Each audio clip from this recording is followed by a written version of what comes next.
Donald Trump has, of course, only been serving his second term, for about a little over a week, over 6 months. It feels like it's been an eternity because a story popped up just a day or two ago that I'm going to talk about right now that reminded me of something that, honest to God, I had totally forgotten even happened because, it was last happening 2 months ago, and in the political world, that may as well be 2 decades ago.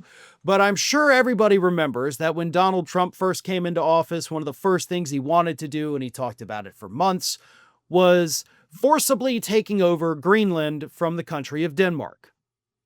He wanted it. He talked about it all the time. He sent J.D. Vance over there. J.D. Vance, of course, was ridiculed and mocked the entire time, had to cut his trip short and could only stay on the U.S. base there because nobody wanted him there. His idiot son, Don Jr., along with conservative talker Charlie Kirk, went over there at the beginning of the administration where they basically forced a bunch of people to put on MAGA gear to make it seem like Greenland wanted to be a part of the U.S. But as it turns out, according to the latest info, Greenland and, of course, Denmark now hate the United States. We, of course, are their closest allies. They are a very good ally for us in Europe as well, very close ally. As I mentioned, we have a military base in Greenland that at any point, Denmark and the government of Greenland can just say, get the hell out, goodbye. You're closing up shop because you've pissed us off. And then we lose everything. We lose that strategic position that Trump says we desperately need, which is one of the main reasons he says he wanted Greenland. And we're at risk of losing it now because of Donald Trump's pig-headedness, and that's just kind of putting it nicely. But according to the latest numbers, last August, before Trump won the election, before all that, the U.S. had a 48% approval rating among the Danish people. In February of this year, it had already plummeted to 20%.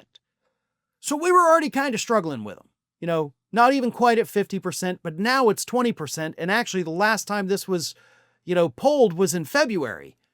I'm willing to bet those numbers have not improved in the 4.5 months since then.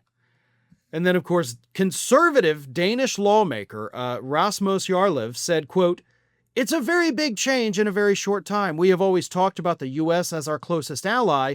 It's no longer well regarded to go on vacation to the United States. It's now something to be frowned upon." So what he's saying there is that there was a time in both Denmark and Greenland, when somebody said, hey, I'm going to the U.S. for vacation, it was like, oh, look at this guy. He's going to the U.S. for vacation. Good for you. Hell yeah, things must be going pretty well for you. And now, based on what this conservative Danish lawmaker says, he's like, now if you say, hey, I'm going to America, people are like, ew, what's wrong with you? Why would you do that? I want to say I love it. But then again, I do live in America. I'm an American citizen, always have been. I hate that my country is regarded like this. But at the same time, I am proud that at least the rest of the world understands how horrible and dangerous this man we have as president truly is. That gives me hope for the rest of the world, not hope for the United States, because obviously they don't necessarily feel that way here.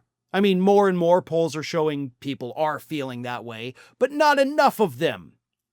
And that is kind of the point, right? Why is it that we, the ones living under this tyrant, are the only country that doesn't see it?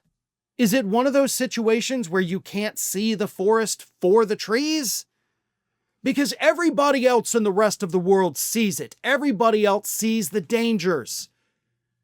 They see how bad things are with our economy, with Donald Trump threatening all these new political prosecutions of Obama and Clinton and Harris and Oprah and Beyonce, which, yes, if you weren't paying attention, he did that over the weekend as well. And the rest of the world is looking at us like, holy crap, you guys are so screwed. You've got the worst human being ever as your president. And still, we've got maybe half the country that's like, no, I think he's doing a pretty good job. Right? It's pretty good. It's what we voted for. Yeah, we like it. I don't like that I'm losing my Medicaid and can't do nothing about it. Can't go to the doctor no more. But it's fine. They got to own them libs, right? The rest of the world sees that and they can't believe it.